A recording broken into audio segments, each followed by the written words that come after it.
Hare Krishna. Welcome you all in the class. Hope आप सब Kartik month में अच्छे से होंगे। एंड यमुना सुंदरी माता जी का प्रोजेक्ट कंप्लीट हो गया भगवत गीता का। Very nice, congratulations, thank you so much for your effort. तो इस संडे वाली क्लास थोड़ा अनुगत वाली थोड़ा बना लीजिए, प्रभुपाद वाली, और मेरी जो है दोनों क्लास कंप्लीट कर लीजिए। अभी दीक्षा होने वाली है, तो आप सबको, हमारे ग्रुप में से प्रिया माता जी दीक्षा लेने वाली हैं, तो हम सब उनको हरे कृष्णा मंत्र बोलकर शुभ आशीर्वाद देते हैं। हरे कृष्णा, हरे कृष्णा हरे कृष्णा कृष्णा कृष्णा कृष्णा कृष्णा हरे हरे हरे हरे हरे राम, राम हरे राम, राम राम हरे राम हरे। हरे हरे। भगवान करे कि दीक्षा हो माता जी की हिज होलीनेस लोकनाथ स्वामी महाराज से अभी कार्तिक मंथ में। तो जब होगी तो उसके पहले कुछ चीजें जानना बहुत जरूरी है। वो है गुरु तत्व और शिष्य के कर्तव्य, दोनों जानना बहुत जरूरी है ना। गुरु जो होने चाहिए वो ऑथेंटिक होने चाहिए, परंपरा से होने चाहिए, सबसे इम्पोर्टेंट क्वालिटी है। और गुरु जो है भगवान के रिप्रेजेंटेटिव होते हैं, तो शिष्य को उनको एज अ भगवान की तरह ही ट्रीट करना चाहिए। लेकिन वो भगवान खुद को घोषित नहीं करते, वो अपने आप को भगवान के सर्वेंट के रूप में लेते हैं। और शिष्य का क्या कर्तव्य होता है? शिष्य का कर्तव्य होता है कि वो एक अच्छा डिसाइपल बने। डिसाइपल का मतलब होता है डिसिप्लिन में रहने वाला। तो कौन से डिसिप्लिन में? अपने डिसिप्लिन में नहीं, जो हमारे इस्कॉन में जो शास्त्र के नियम में जो मेन डिसिप्लिन बताई गई है उनमें रहना है ना। जैसे क्या, हमेशा 16 माला चैंटिंग करनी है ना। 4 नियम का जो पालन करना है ना। और सदैव जो है 10 नाम अपराध जो हैं, वैष्णव अपराध जो हैं, धाम अपराध जो है, उनसे बच के रहना है हमें, है ना। सदैव श्रील प्रभुपाद की बुक्स के अनुसार ही हमें जीवन जीना है, और किसी भी परिस्थिति में हमें कभी भी इस्कॉन को नहीं छोड़ना। तो ये हमारे रूल्स एंड रेगुलेशंस हैं जिनको हमें फॉलो करना है, ठीक है ना। तो हम लोगों के लिए फर्स्ट रेगुलेशन क्या होती है? Just we eat good prasad and kirtan, chant and preach whatever. तो just 2 thing we have to start. First, eat properly, take prasad. हम सभी जो अपनी इंद्रियों से प्रसाद लें, है ना। सेंस ग्रेटिफिकेशन छोड़े, धीरे धीरे अपने आप ही छूट जाता है वैसे। खाली आप अच्छे से, खूब अच्छे से आप अपने सेंस को प्रसादम दीजिए। आंखों को प्रसादम दीजिए, कानों को प्रसादम दीजिए, मुख को प्रसादम दीजिए, खूब प्रसाद लीजिए। अभी हमने माता के जन्मदिन को यस, गुलाब जामुन, रसमलाई, आइसक्रीम खाई, आनंद आ गया। तो फिर इस तरह से हम लोग अपने आप को खूब अच्छे से रिट्रीट करें, ताकि जो लोअर टेस्ट है वो हमारे डिक्रीज हो जाए। तो 2 चीजें करनी चाहिए, एक है खाना और एक होता है प्रीचिंग, बोलना, है ना। दोनों कृष्णा कॉन्शियसनेस करनी चाहिए। जिस तरह गुरु के प्रति जो जो भी गुरु महाराज ने इंस्ट्रक्शंस दिए हैं वो हमें फॉलो करना चाहिए। तो इस तरह से हमारा गुरु और डिसाइपल का इन शॉर्ट, वैसे तो काफी लंबे लेक्चर्स हैं, सबने अटेंड किए हैं, सारे कोर्सेज किए हैं, तो डिटेल में आप लोगों को याद होंगे। सुन सकते हैं, गुरु शिष्य के बारे में वापस पढ़ सकते हैं, ताकि एक बार हमारा रिवाइव हो जाए। भगवान से संबंध जोड़ने के लिए गुरु का होना बहुत जरूरी है ना। जिस तरह से अग्नि जो होती है लकड़ी में होती है ना, लेकिन उसको उपाय से निकाला जाता है ना। डायरेक्ट आप आग नहीं छू सकते, उसको किसी कोई माध्यम चाहिए, है ना। यज्ञ में करने के लिए अगर अग्नि है तो अग्नि डायरेक्ट आप नहीं छू सकते, आपका हाथ जल जाएगा। यू नीड सम सपोर्ट, है ना। तो सब इसी तरह भगवान के साथ अगर हमें संबंध स्टैब्लिश करना है, तो हम इतने प्योर नहीं है ना।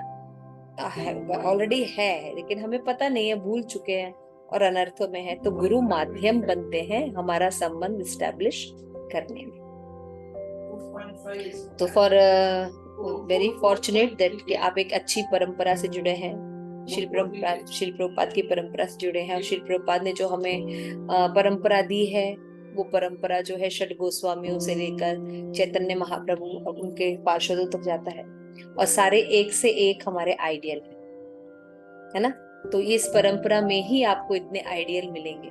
और शिल प्रभुपाद तक ये जो परंपरा है वो बहुत ही अच्छी है, और आपका बहुत बहुत स्वागत है इस परंपरा में। भगवान करे आपको शेल्टर मिले गुरु महाराज का। जब हमें शेल्टर मिलता है तो हमारा जीवन चेंज होता है। क्या चेंज होता है कि हमारे अंदर धीरे धीरे हम देखते हैं कि शास्त्र के जो बातें हैं वो समझ में आने लगती हैं। अगर हम अभी जैसे पढ़ते हैं तो कुछ चीजें पता नहीं समझ में आती है, नहीं समझ में आती है, भगवत गीता नहीं समझ में आती है, लेकिन जब हम दीक्षा लेते हैं तो गुरु के बल पर हम आश्रित हो जाते हैं। तो क्या होता है, हमें धीरे धीरे क्या होते हैं, चीजें रिविल आउट होनी शुरू हो जाती है, धीरे धीरे रिविल आउट होनी शुरू। तो भक्त गुरु की कृपा होने से हम ये रहस्यों को भक्ति के समझ सकते हैं। तो इस तरह से कायस्थ रहना चाहिए, संग में रहना चाहिए, जिससे कि हमारा आध्यात्मिक विकास हो सके। तो ठीक है, थैंक यू सो मच। तो हम भगवत गीता की क्लास शुरू करते हैं। आज भगवत गीता का चैप्टर 8 पढ़ना है, जिसका नाम है भगवत प्राप्ति, अटेनिंग द सुप्रीम। उसमें हमें 21 श्लोका पढ़ना। तो सबसे पहले अभी हम एक रिकैप ले लेते हैं जो हमने पढ़ा। तो उसमें हम सबसे पहले देखते हैं कि जो भगवत गीता में भगवत प्राप्ति, यानी पहले हमने क्या पढ़ा कि भगवान जो है वो सब कुछ है, भगवान की भक्ति जो है सब कुछ है ना। तो भगवान की भक्ति या कृष्ण की शरणागति हम कैसे प्राप्त करें, तो पूरा चैप्टर ही है इसके ऊपर आपके लिए, है ना। तो 28 श्लोकास में भगवान ने एक्सप्लेन किया है कि उनको कैसे प्राप्त किए जा सकते हैं। तो आई थिंक इसको ओपन करना पड़ेगा मुझे, आप ओपन नहीं कर पाते? स्क्रीन स्क्रीन दिख रहा है माथे जी? नहीं, स्क्रीन में नहीं आ रहा है अभी, अभी? पूरा नहीं आ रहा है बेटा, 16 तक दिख रहा है। एक साथ कैसे दिखेगा, तो छोटा करना पड़ेगा। आगे तो देखिए, इसमें भगवत गीता में ये जो भगवत प्राप्ति चैप्टर है, इसमें हमने पहला 1 से लेके 4 तक, ये बहुत इंपॉर्टेंट है, आप लोगों को लिख लेना चाहिए। 1 से 4 जो श्लोका थे, इसमें हमने देखा था कि भगवान कृष्ण अर्जुन के प्रश्नों का उत्तर देते हैं, है ना। अर्जुन ने प्रश्न पूछे थे, ब्रह्म क्या है, आध्यात्म क्या है, कर्म किसे कहते हैं, अधिभूत क्या होता है, आदि देव क्या होता है, क्योंकि ये शब्द भगवान ने यूज किए थे। आदि यज्ञ क्या होता है, और प्रणय काल में के समय क्या होता है, यानी मरते समय क्या होता है, ये सब जिज्ञासाएं अर्जुन ने पूछी थी। क्या बार बार ब्रह्म ब्रह्म बोल रहे हैं, ब्रह्म होता क्या है ना। उसके बाद आध्यात्म आध्यात्म कहते हैं कि हमें आध्यात्म का ध्यान करना चाहिए, आध्यात्म का, तो ये आध्यात्म का क्या मतलब होता है। फिर बोलते हैं कर्म, कर्म आप बहुत बार बोल रहे हैं कि हमें ऐसा कर्म करना चाहिए, ऐसा कर्म करना चाहिए, तो इसका कर्म का क्या मतलब, क्योंकि ये तो मेरे शब्दकोश में नहीं है। फिर अधिभूत शब्द आप यूज कर रहे हैं कृष्ण, तो अधिभूत क्या है, जो भूत पीछे लग जाता है वो भूत की कुछ और भूत है, तो भगवान बताएंगे अधिभूत क्या होता है। फिर उसने पूछा अधिदैव की आप बात कर रहे हैं कि अधिदैव के कारण ये सब होता है, तो अधिदैव क्या होता है, और अधियज्ञ क्या होता है। आप शब्द यूज करें अधियज्ञ, अधि धप छोटी की मात्रा, अधियज्ञ।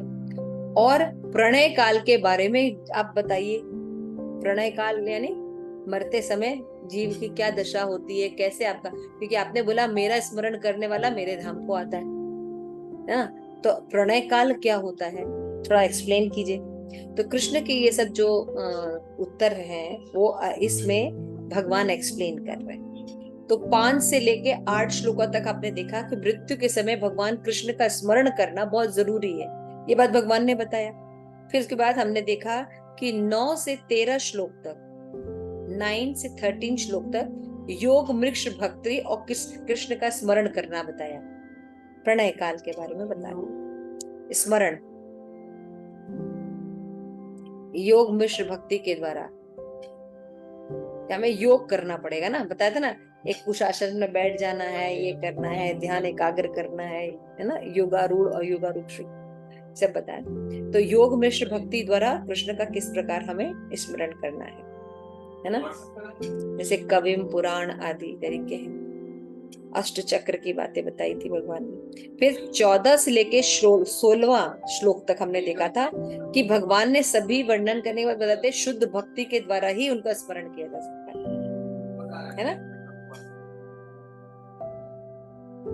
कि कृष्ण के धाम को कौन प्राप्त कर सकता है, केवल भक्त प्राप्त कर सकते हैं, और जो भगवान के धाम एक बार चले जाता है पुनः वापस नहीं आता, ये हमने देखा था, है ना, ये श्लोका देखे थे। उसके बाद हमने देखा कि 17 से 22 श्लोका, 17 से 22 श्लोका तक हमने भगवान ने हमेशा बताया कि भौतिक जगत क्या होता है, आध्यात्मिक जगत क्या होता है, व्यक्त अव्यक्त, परा और अपरा, इनके बारे में हमेशा तुलनात्मक अध्ययन करके बताया है ना। और भक्ति करने पर जीव जो है आध्यात्मिक जगत में जाता है, नहीं तो इस भौतिक जगत में रहना पड़ेगा। यही सब एक्सप्लेन किया है भगवान ने 22 श्लोका तक। फिर भगवान ने बताया है 23 से 28 श्लोका तक कि कृष्ण प्राप्ति में केवल शुद्ध भक्ति ही सर्वश्रेष्ठ है। शुद्ध भक्ति सर्वश्रेष्ठ है कृष्ण प्राप्ति में। और मार्ग से आप जाएंगे लेकिन शुद्ध भक्ति नहीं प्राप्त होगी भगवान प्राप्ति में। शुद्ध भक्ति की सर्वश्रेष्ठता।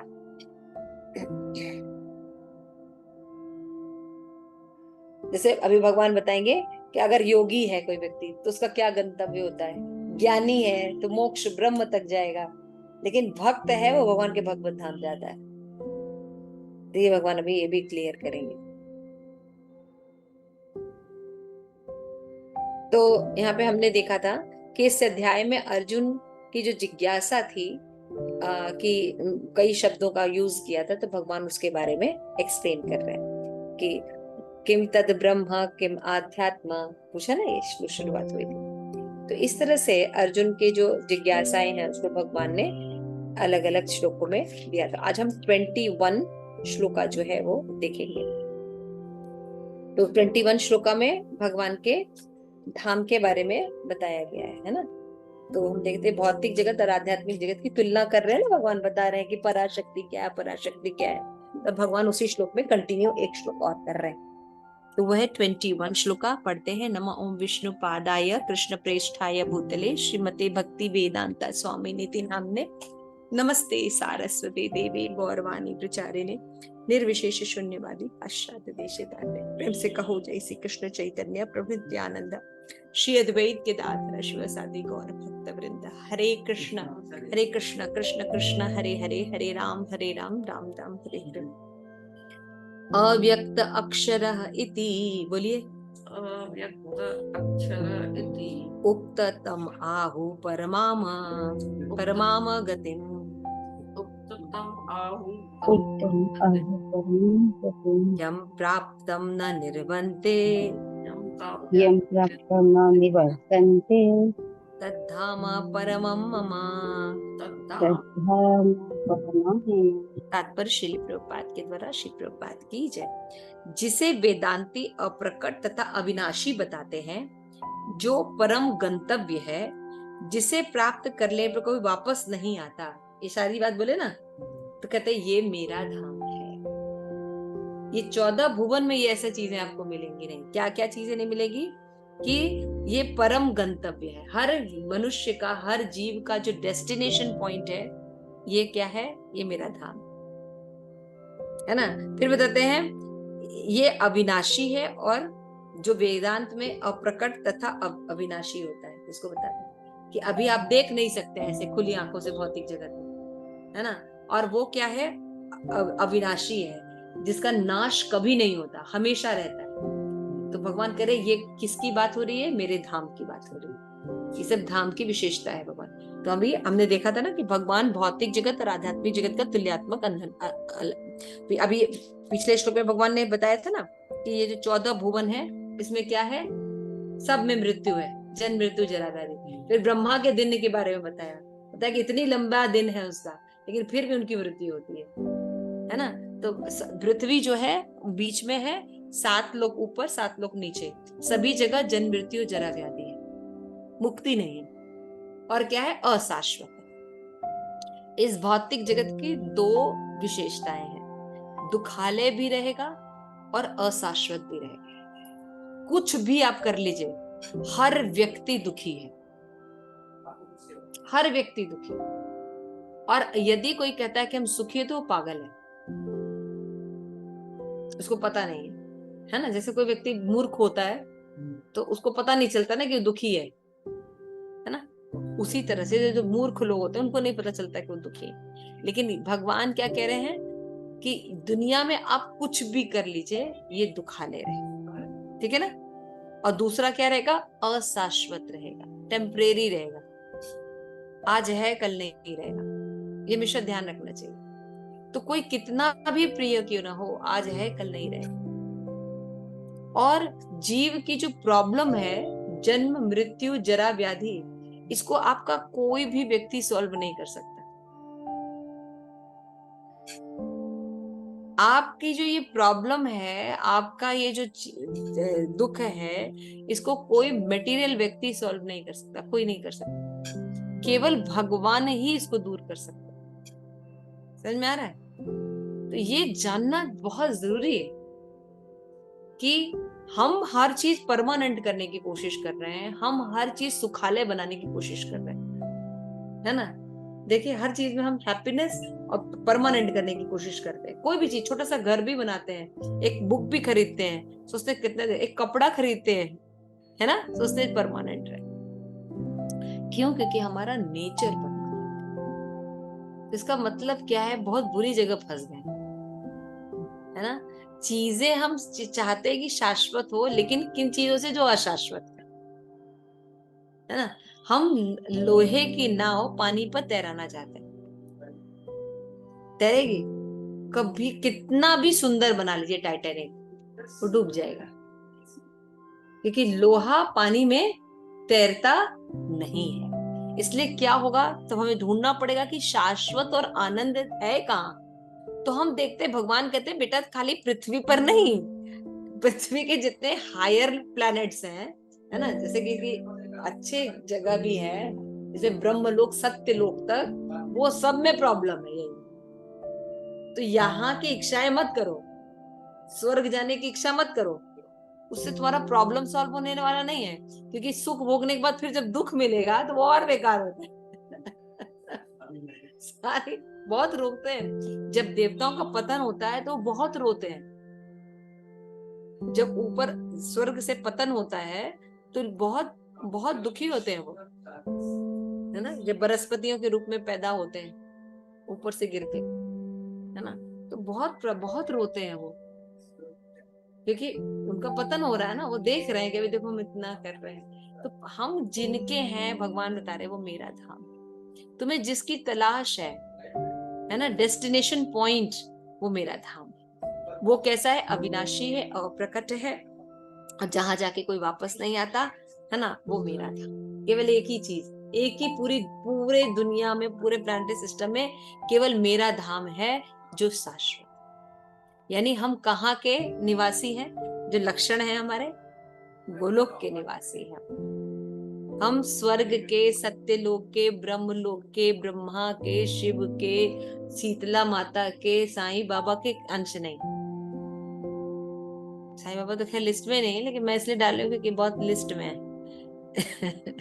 तो हम किसी के अंश नहीं, माता के, पिता के, पति के, पुत्र के, पुत्री के, किसी के अंश नहीं, है ना। कोई नहीं आएगा। व्हाइट घोड़े पर आके कौन ले जाएगा? कृष्णा ही ले जाना है, वही रियल हीरो। तो सही आश्रय तत्व पकड़ो, अदरवाइज रोते ही रह जाओगे, और जिनको पुकारोगे वो हेल्प नहीं कर पाएंगे। जब ये प्रॉब्लम आएगी, जन्म मृत्यु जरा व्याधि, तो कोई सॉल्व नहीं कर पाएगा। आइए तक समझ में आ गया बात। तो तुलनात्मक अध्ययन समझ में आ रहा है बहुत। इन श्लोकों में तुलनात्मक अध्ययन किया गया है ना, 20वें 21वें श्लोक। तो ब्रह्म संहिता में भगवान कृष्ण के परम धाम को चिंतामणि धाम कहा गया। ऐसा स्थान जहाँ सारी इच्छाएं पूरी थी। भगवान कृष्ण का परम धाम गोलोक वृंदावन कहलाता है और पारस मणि से निर्मित प्रसादों से युक्त है ना। हम लोग क्या चाहते हैं? देखिए, एक छोटा सा भी व्यक्ति होता है तो अपने घर को सुंदर बनाना चाहता है, सुंदर करता है ना अपने। तो क्यों करता है? क्योंकि हमारा नेचर है, हमारा जो गोलोक धाम है, वहां पे सीमेंट बालू नहीं होता है, पारस मणियों से बनी हुई चीजें होती है ना। बहुत ऐश्वर्य है वहां। गायें हैं, सुरभि गायें हैं जो अनंत दूध देती है ना। इस धाम में भगवान की सेवा के लिए लाखों लक्ष्मियां हैं, है ना। महालक्ष्मियां वहां पे झाड़ू लगाती है ना। यहाँ पे लक्ष्मी के लिए हम तरसते हैं, वहां महालक्ष्मियां झाड़ी लगाती हैं गोलोक धाम में। और भगवान जो है समस्कारों के कारण है। और क्या करते हैं? उनका एक ही काम है। क्या काम है? ऑफिस जाना, है ना। और नर्सिंग से टिफिन तैयार करके देती है, ऑफिस से जल्दी आइएगा, है नर्सिंग से। यही भगवान का काम है। नहीं, भगवान केवल बंशी बजाते हैं, कोई वो काम नहीं करते। इतने ब्रह्मांड के नायक है, ये है वो है, सब कुछ है, सारा काम उनके इच्छा मात्र से होता है और कोई वो काम नहीं करते, इसीलिए वो भगवान है ना। अब भौतिक जगत में कैसे होते हैं, ऑफिस से जल्दी आइएगा, है टिफिन दे। अब लेकिन अब तो वो भी सिस्टम खत्म हो गया, फिल्में चेंज हो गई, अब तो घर बैठते वर्क फ्रॉम होम हो गया है और बेकार हो गया है ना। तो फिर अब होता ठीक है, हमने छोले भटूरे बना दिए, आके खा लो, है ना, ऐसा हो गया। और बुरा हाल होता जा रहा है। भगवान का धाम कैसा है, इतना कुछ करने के वाले भगवान कुछ नहीं करते, खाली दिन भर बंसी बजाते रहते, घूमते रहते हैं, कोई काम नहीं है ना। उनका दिव्य स्वरूप समस्त लोगों में सर्वाधिक आकर्षक है ना। हमें सुंदर सुंदर चीजें अच्छी लगती है, क्यों? क्योंकि भगवान सुंदर के साथ हम रहे हैं, है ना, राधा रानी के साथ हम लोग रहे हैं। तो वो कैसे धारण करते हैं, पीला वस्त्र धारण करते हैं, माला पहनते हैं, मोर पंख धारण करते हैं। तो भगवत गीता में कृष्ण अपने निजी धाम गोलोक का संकेत दे रहे हैं, जो आध्यात्मिक जगत में सर्वश्रेष्ठ श्लोक है। ब्रह्म संहिता में भी इसका वर्णन है, अन्य श्लोक जो है वो कठोपनिषद है, उनमें भी ये सब बताया गया है। और उनका उसका दिक्कत क्या है भाई, एक बार जो वहां चला जाएगा वहां यहाँ क्यों आने वाला है, पहले ये बताओ। यहाँ कौन आएगा, कोई भी नहीं आएगा, है ना, दुख से भरा हुआ। तो आध्यात्मिक आकाश में वृंदावन जो धाम है वहीं पर है। दिल्ली से 90 मील दक्षिण पूर्व में स्थित है जो यहाँ का वृंदावन, वो भी अभिन्न है ना।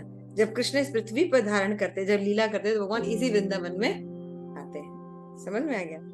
जो कि मथुरा के जिले में 84 वर्ग मील फैला हुआ है। भगवान यहाँ क्रीड़ा करते हैं। तो शिल प्रभुपाद यहाँ पे और जोड़ दिए हैं कि हमारा जो वृंदावन धाम है वो भी अभिन्न है, और वहां पे भगवान जो है लीला करते हैं। तो एक ही धाम परमम मम है, जो कि है गोलोक धाम। क्लियर हो गया? अब हम जो नेक्स्ट सेक्शन है 22 से लेकर पढ़ेंगे 28 तक, 23 से लेके 21, 22 में भी अभी तुलनात्मक अध्ययन है। फिर 23 से 28 तक देखेंगे कि केवल शुद्ध भक्ति के द्वारा ही भगवान को प्राप्त किया जा सकता है। तो 22 श्लोक भी हम कर लेते हैं। पुरुषम स परम प्रार्थम भक्त्या लभ्यतु अनन्यया यस अनस्थानि भूतानि येन सर इदम तदम। भगवान जो सबसे महान है, अनन्य भक्ति द्वारा ही प्राप्त किए जा सकते हैं। कौन सी भक्ति? चलती फिरती झूलेलाल भक्ति, सब चलेगा न? अनन्य वर्ड यूज किया गया है। शुद्ध भक्ति करनी पड़ेगी। चंद्र ग्रहण में बैठ के गोविंदास में नहीं खाने से चलेगा। भूख लग रही तो क्या करें, ऐसा थोड़ी होता है। ढीला ढाला भक्ति तो पहले से बना के खा के जाओ, 2 बजे प्रसाद लेना चाहिए बढ़िया, है ना। तो कहने का मतलब ये है कि ढीली ढाली भक्ति चल बे ना। यहाँ भक्ति नहीं लिखा है सिंपल। अपने घर हम वापस केवल भक्ति से नहीं कर सकते। यहाँ दीक्षा ले लिए, तिलक लगाते हैं, भगवत गीता क्लास में तो आ ही रहे हैं, और हरि बोल हो रहा है ना। बहुत जन्म तक अगर हम भक्ति करेंगे, लेकिन अगर हमें सही कॉन्शियसनेस नहीं उत्पन्न कर रहे हैं, तो फिर हम भगवत धाम नहीं जाए, है ना। तो भगवत धाम जाने के लिए कोई अलग भक्ति के अलग अंग नहीं होते हैं। भगवत धाम जाने के लिए यही अंग रहेंगे: कीर्तन करना, भजन करना, बुक्स पढ़ना, भगवत धाम जाना, भगवान की सेवा करना, अर्चा विग्रह, है ना, नाम जप करना, साधु संग करना, है ना, भजन क्रिया, ये सब जो करना है यही अंग करने हैं। लेकिन इसको कैसे करने हैं? प्रेम पूर्वक, शुद्ध के साथ, भाव के साथ करना है। और कैसा होना चाहिए? गंगा जी गए तो गंगा घाट, और यमुना जी गए तो यमुना घाट, ऐसी वाली भक्ति नहीं। अनन्य भक्ति कृष्ण की करनी है। कितना भी संकट आए, अवश्य रक्षबे कृष्णा। भगवान किसी भी परिस्थिति में मेरा पालन करेंगे। पूर्ण शरणागति होनी चाहिए, पूर्ण श्रद्धा होनी चाहिए। और श्रद्धा आती कैसे? शास्त्र से। जब हम शास्त्र पढ़ते हैं तो पता चलता है कि कैसे अनन्य भक्ति है। आप अपना इतिहास उठा के देखिए भारत का। जब विदेश के लोग आक्रमण करते थे, है ना, तो उनसे जनेऊ बदलने को करते थे, या उनको अपना धर्म परिवर्तन करने के लिए कहते थे, तो कहते ये छोटा सा धागा ही तो है, इसको देने में ही अपना प्राण देने को तैयार रहते हैं। बीच से चीर दिया जाता था, आग में जला देते, जलाए हैं लोग, दीवार में चुनवा दिए हैं, लेकिन इन लोगों ने अपना धर्म नहीं छोड़ा।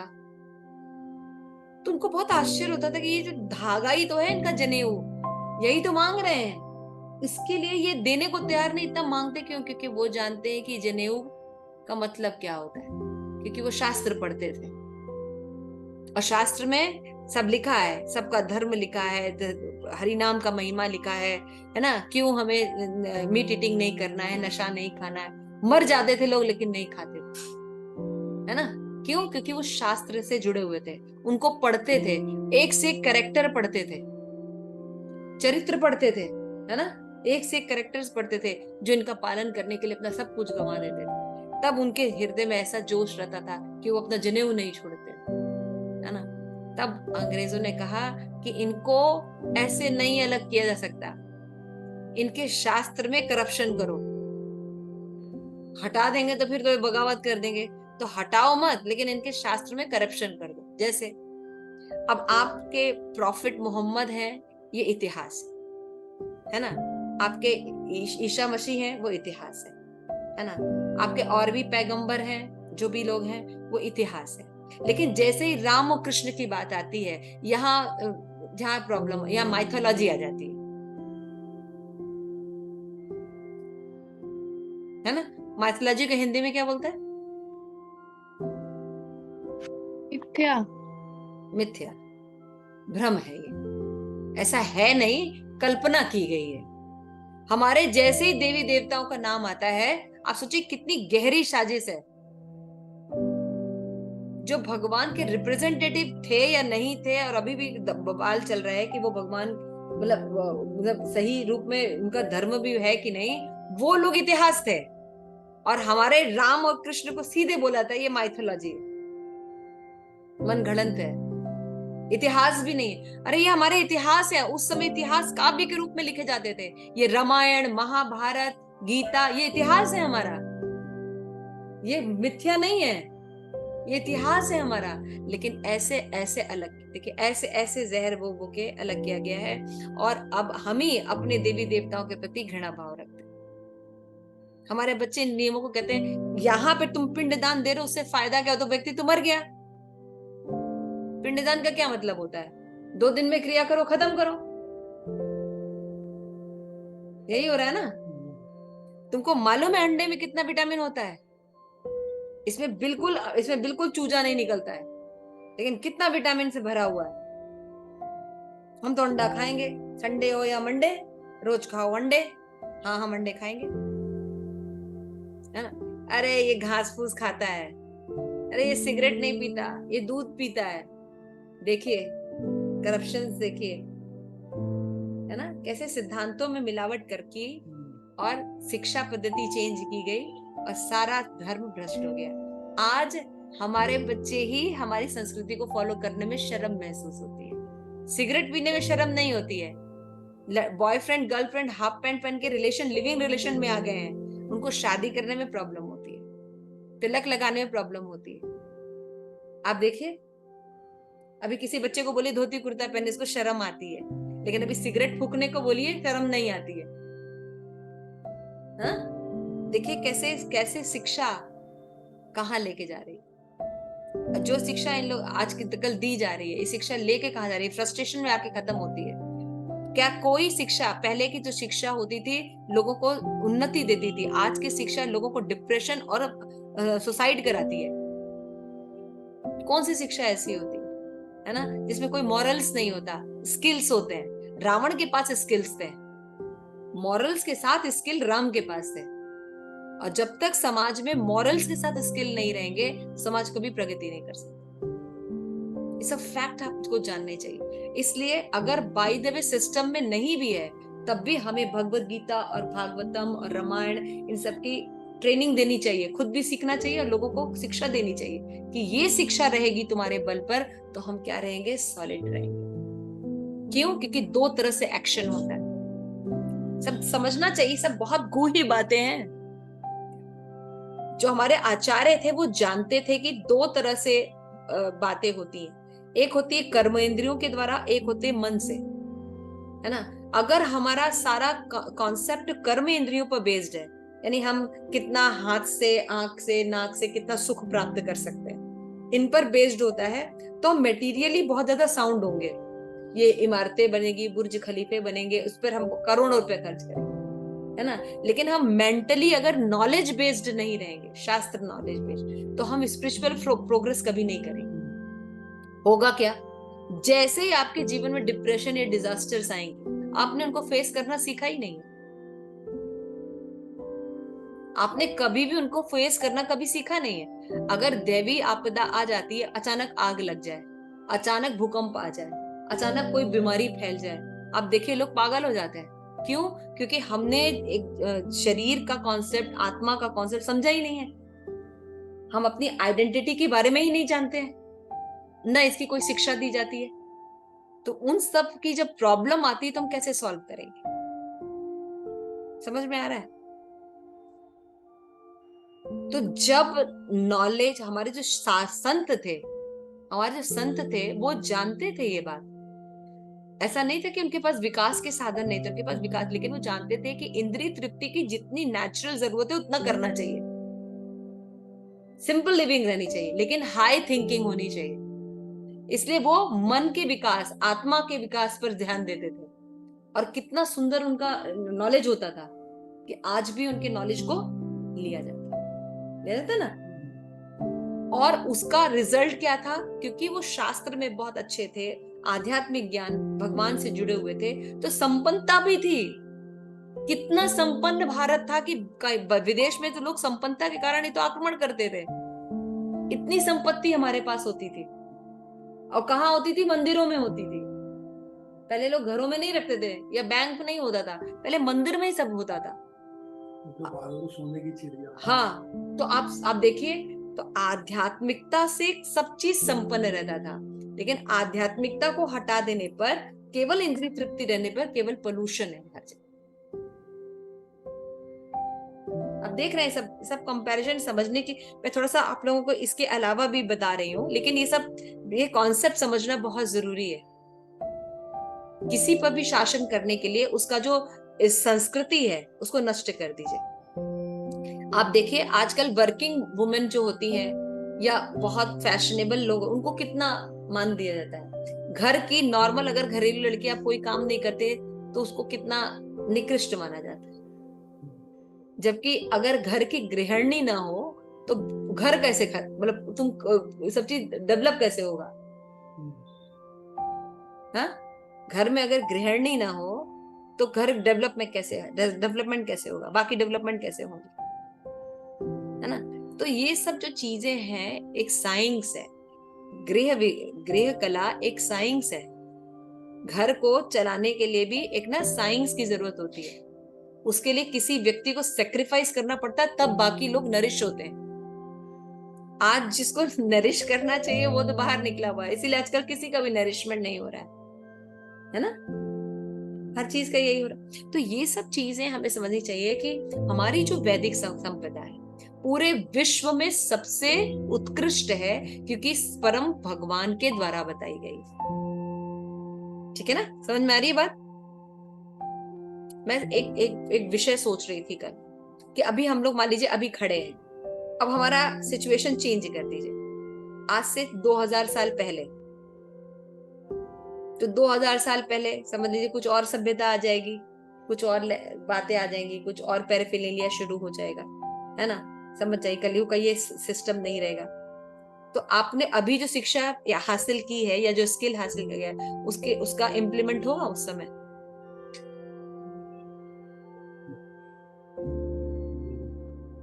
कोई मतलब आप फ्रस्ट्रेट हो जाएंगे, है ना। अब जरा वैदिक वाले इतिहास पर आ जाइए। उसने जाना है कि कृष्ण होते हैं, वो जानता है भगवत गीता है, उसका ज्ञान काम आने वाला है कि नहीं काम? कृष्ण तब भी 2000 पीछे भी जाएंगे तब भी कृष्ण थे, और गीता का उपदेश आज भी उतना ही सत्य है कि भौतिक जगत वैसे ही रहने वाला है। वही प्रॉब्लम। अब थोड़ा सा आगे चले जाइए, अभी तो पीछे जा रहे हैं तो आपको लग रहा होगा कि 2000 पीछे की बात करें। अब 5000 साल आगे चले जाइए अभी से। 2022 से 5000 साल थोड़ा आगे चले जाइए, तो क्या यही शिक्षा काम रहेगी वहां पे? यही स्टाइल से रहेगा? हो सकता है कि हवा में सब उड़ रहे हो, गाड़ी मोटर चल रही हो है ना, लैंग्वेज कुछ और हो, एजुकेशन का सिस्टम कुछ और हो, विषय विषय भी बदल गया हो।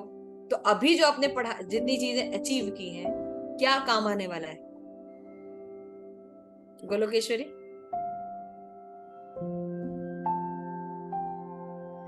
कुछ भी नहीं माता जी। उस समय आप सोच के देखिए आप कैसे रहेंगे। फ्रस्ट्रेट नहीं हो जाएंगे? पागल हो जाएंगे पूरी तरह से। Nothing is in your use. कुछ भी, आप किसी को जानते नहीं, कोई बोलने नहीं, आप समझ नहीं पा रहे हैं, आप लैंग्वेज नहीं जाने, नथिंग, कुछ भी नहीं, आप पागल हो जाएंगे। अब जिसका वैदिक ज्ञान है, मान लीजिए हमारे विष्णु अवतार प्रभु जी जब भगवत गीता पढ़ रहे हैं तिलक लगा के, वो 2000 साल पहले यही गीता एज इट इज लेके प्रकट हो जाए, तो कृष्ण रहेंगे कि नहीं? और ये ज्ञान का यूज होगा कि नहीं होगा? अब आप समझ रहे हैं?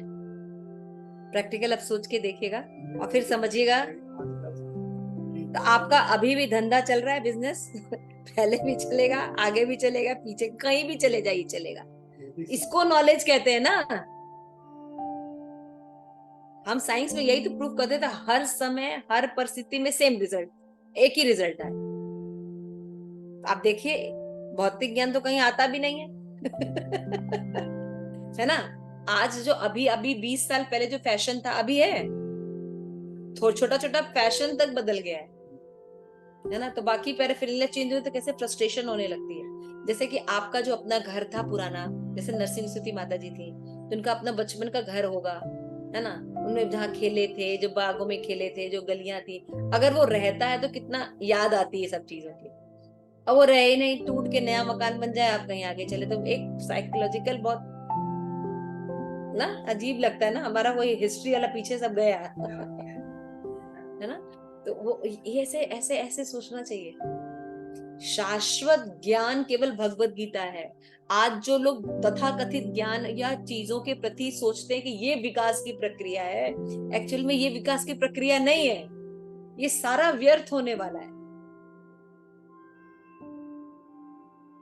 देखिए कितना सुंदर हम आपको बिल्कुल प्रैक्टिकल इन भाषा में नहीं बता के नॉर्मल भाषा में आप लोगों को हम ये बातें समझा रहे हैं, जो कि श्रील प्रभुपाद बताना चाह रहे हैं, भगवान समझाना चाह रहे हैं जीव को। इवन कहां तक ये प्रॉब्लम जाती है कि आपको लगता है ठीक है इस प्लैनेटरी सिस्टम में प्रॉब्लम है, चलो स्वर्ग चलते हैं, बड़ा सुंदर वहां पे अप्सराएं हैं, सोम रस मिलने वाला है ना, हूरें मिलेंगी लेकिन वहां से भी फॉल डाउन होता है, वहां पे भी लड़ाई है, वहां पे भी कॉन्स्पिरेसी है ना। वहां भी इंद्र को दिन भर लगता है कि मेरा सिंहासन खींचने वाला है ना, हर समय असुर आक्रमण करते होते हैं, वहां पे भी है, वहां पे भी पॉलिटिक्स चलती है, इसके ऊपर भी पॉलिटिक्स चलती है, इसके ऊपर भी पॉलिटिक्स चलती है, इसके ऊपर भी पॉलिटिक्स चलती है। ये पॉलिटिक्स ब्रह्मा तक चलती है। वो भी बेचारे चार मुंह वाले ब्रह्मा कंफ्यूज हो गए भगवान को कि ये ब्रह्म कैसा कि ये मुंह से छाछ निकाल के पी रहा है, उसके मुंह का जूठा खा रहा है, और खाना प्रसाद लेने के लिए वो अपने फ्रेंडों से रिक्वेस्ट कर रहा है। ये कैसा ब्रह्म है? हम तो भगवान को घंटी बजा के मंत्रों के साथ भोग लगाते हैं, ये कौन सा भगवान आ गया? ब्रह्मा के चारों जो वेणु जब भगवान बजाते हैं, ब्रह्मा के 4 मुख है ना, चारों मुख से वो वेद पढ़ते हैं, एक से ऋग्वेद, एक से यजुर्वेद, एक से अथर्ववेद और एक से सामवेद। जब वेणु बजी इतना मधुर हो गए बेचारे कि वो अथर्ववेद से यजुर्वेद निकलने लगा, है ना, ऋग्वेद से सामवेद निकलने लगा, तो ये बजा कौन रहा है? वो देखने के लिए जब गए सब गड़बड़ा आ गया। ये कैसा, ये तो ऐसे नॉर्मल लड़का है ये तो ब्रह्मा भी चकरा गए। तो प्लेनेटरी सिस्टम समझ गए? कहीं जाना है किसी को? है कहीं जाना है? तो प्रभुपाद ने हमें अपने परंपरा का ज्ञान दिया, नहीं तो हम लोग को तो कुछ पता भी नहीं था, गोलोक के बारे में तो पता ही नहीं था। हमारे नेता तो चलो दिल्ली वाली बात करते हैं और तो कुछ पता भी नहीं है ना। तो जब नॉलेज ही नहीं तो हम आश्रय कहाँ लेंगे?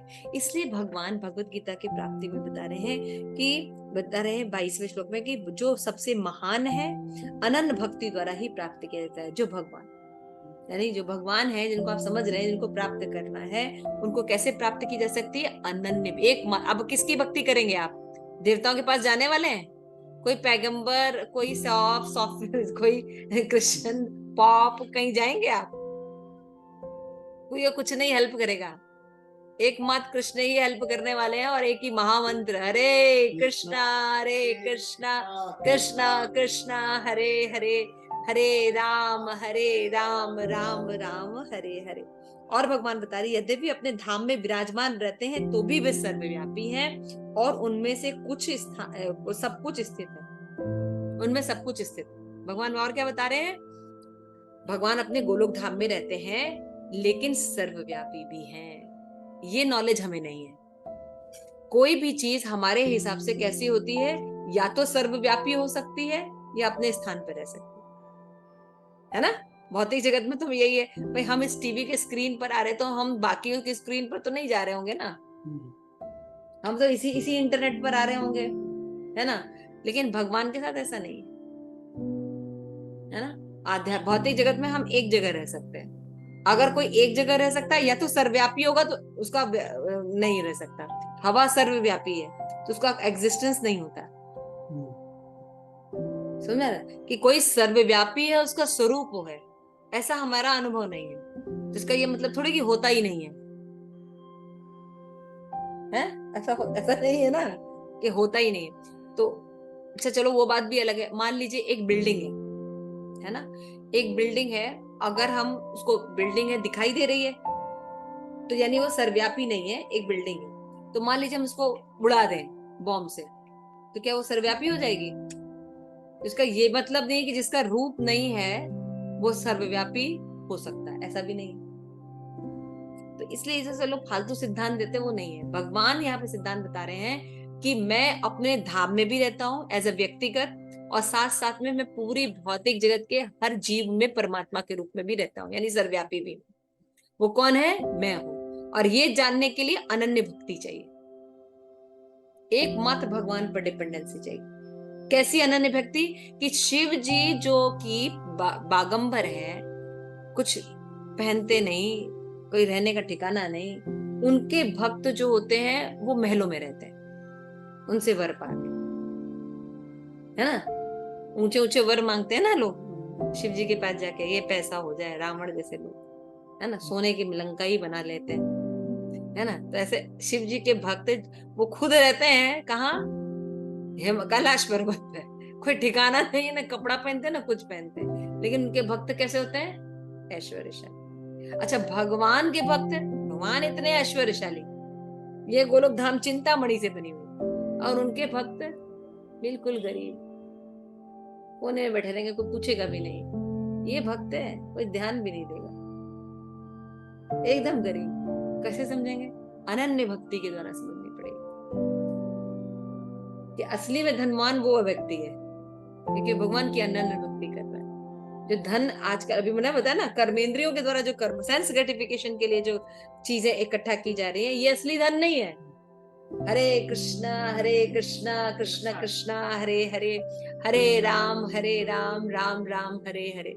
जब ये शास्त्र पढ़ेंगे, अब आपको कोई मार भी देगा तो हरि नाम छोड़ेंगे? कभी नहीं छोड़ेंगे। इसीलिए इस्कॉन के भक्त कोने में भी ले जाइए तो वो प्याज नहीं खाते,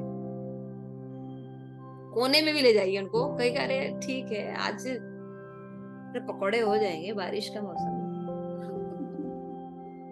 चाय के साथ, वो नहीं लेगा क्योंकि वो रीजन जानता है कि जो 4 नियम का पालन नहीं करने पर कलयुग में आ जाए, और फिर कलयुग में आ गया तो भक्ति नहीं करे, इसलिए वो नहीं खाता। रीजंस के साथ उसको पता है। समझ में आ रहा है? इसीलिए हमें अपने जो सनातन धर्म है इसको रीजंस के साथ समझना, परंपरा से समझना होगा, तब हम गर्व के साथ जो है एक्सप्लेन दूसरों को भी कर सकते हैं कि नहीं, this is the right path. आपको पालन करना है, करिए, नहीं करिए, लेकिन मैं तो करूं क्योंकि दिस इज द वे। यहाँ पे स्पष्ट बताया गया कि परम धाम से फिर लौटा नहीं जाता। परम संहिता में परम धाम को आनंद में बताया गया है। यह विविधताओं के साथ विस्तार से विस्तृत है। यहाँ पे बहुत, गोलोक धाम में क्या है, अनेक विविधताएं हैं, है ना, कई तरह की चीजें हैं, कई तरह के पेड़ हैं, विविधताएं। विविधता मतलब वेराइटीज।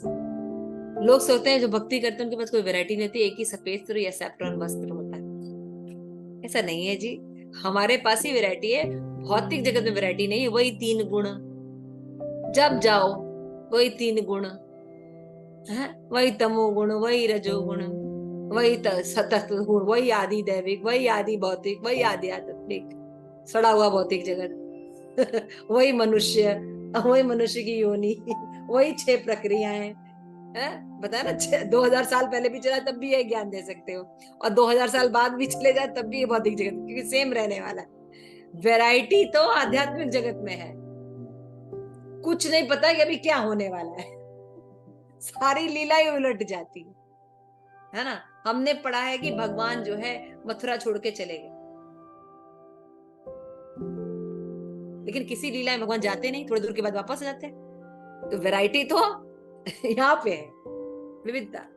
और लोग उल्टा सोचते हैं कि भौतिक जगत में बहुत वैरायटी है और आध्यात्मिक जगत में वैरायटी नहीं। खाली लेबल बदल लेने से थोड़ी कुछ हो जाता है। शिल प्रभुपाद यहाँ पे लिखते हैं, यहाँ तक भौतिक जगत का प्रश्न है, भगवान अपने धाम में सदैव रहते हैं। भौतिक शक्ति द्वारा सर्वव्यापक है ना। भौतिक शक्ति में भगवान क्या है, सर्वव्यापक है। इस प्रकार अपने परा और प्रशक्ति सर्वत्र भौतिक और आध्यात्मिक दोनों ब्रह्मांड में उपस्थित रहते हैं भगवान। समझ में आ गया। गोलोक धाम में अपना स्वरूप के साथ रहते हैं, और यहाँ पे अव्यक्त के रूप में भगवान परमात्मा के रूप में सबके पास रहते हैं। इन्हीं दोनों शक्तियों के द्वारा भगवान सर्वव्यापी। कृष्ण के परम धाम में असंख्य वैकुंठ लोक में भक्ति द्वारा ही प्रवेश किया। किसी भी वैकुंठ लोक में अगर आपको प्रवेश करना है तो क्या करना पड़ेगा, गुरु कृष्ण जी, क्या करना पड़ेगा? माता जी, हरे कृष्णा कृष्णा कृष्ण हरे कृष्णा तो करना पड़ेगा, लेकिन यहाँ पे एक शब्द लिखा था, अनन्य भक्ति। अनन्य भक्ति। अनन्य भक्ति, ये वर्ड याद रखिए। और गोपाल तापनी में भी श्री प्रभुपाद एग्जाम्पल दे रहे हैं कि यही कृष्ण के बारे में बताया गया कि कृष्ण है, उनका धाम है, और भगवान महाधाम के स्वामी। कई उपनिषद में इसकी व्याख्या की, श्री प्रभुपाद को डिस्क्राइब करते हैं। वैकुंठ लोक की अध्यक्षा करने वाले भगवान के स्वांगी चतुर्भुज हैं, जिनमें विभिन्न नाम है, पुरुषोत्तम, त्रिविक्रम, केशव, माधव, अनिरुद्ध, ऋषिकेश, संकर्षण, प्रद्युम्न, श्रीधर, वासुदेव, दामोदर, जनार्दन, नारायण, वामन, पद्मनाभ आदि। थोड़े से नाम बता रहे भगवान। इतने ऐश्वर्य हैं भगवान के, अलग अलग प्लानिटरी सिस्टम है। समझ में आ रहा है? भगवान ऐसे ऐसे एक्सपेंशन करते हैं। तो देखिए विविधताएं है ना वहां पे, यहाँ पे थोड़ी विविधता है। वही प्रकृति की माया के 3 गुण नाचते रहते हैं, ऐसे ऐसे ऐसे ऐसे, है ना। ब्रह्म संहिता में भी बताया गया कि भगवान कृष्ण सुप्रीम पर्सनालिटी है, और वो ही इस जगत में सर्वव्यापी रहते हैं परमात्मा के रूप में, है ना। फिर क्या बताते हैं, इनकी शक्तियां इतनी व्यापक है कि परमेश्वर के दूरस्थ होते भी दृश्य जगत के बिना किसी त्रुटि के सब कुछ सुचारू रूप से संचालित। वो वहां पे बैठ के बंशी बजाते रहते हैं। क्या करते हैं गोलोक धाम में भगवान? बंशी बजाते रहते हैं। और भौतिक जगत में सब कुछ सिस्टमेटिक चलता रहता है। सर्दी, अभी गर्मी के बाद वर्षा आई, वर्षा के बाद ठंडी आई ना। ऐसा तो नहीं ना प्रिया कि मतलब पहले ठंडी आई थी फिर बर्फ पड़ेगा, ऐसा नहीं है ना। यहाँ पे सिस्टमेटिक चल रहा है ना, मतलब वो वेणु बजाते रहते हैं लेकिन सब सिस्टम चलता रहता है, राइट। ऐसे है भगवान, इसको भगवान कहते हैं, जो अपना स्वरूप भी रखते हैं और सर्वव्यापी भी हैं, जो हमको ऐसा अनुभव नहीं है। और इसको कैसे समझ सकते हैं? केवल अनन्य भक्ति के द्वारा। तो ये सब कंपैरिजन जब आप पढ़ेंगे, जब शास्त्र में साधु संग करेंगे, तब ना भक्ति करेंगे, तब ना ठंडी आने वाली है तो उठ के नहा धो के हरे कृष्णा चलेगा, नहीं तो कुछ चलने वाला है। ठीक है, क्लियर हुआ? अच्छा था। शिल प्रभुपाद की जय। आप सभी गौर भक्त वृंद की जय। निताई गौर प्रेमानंदे हरि।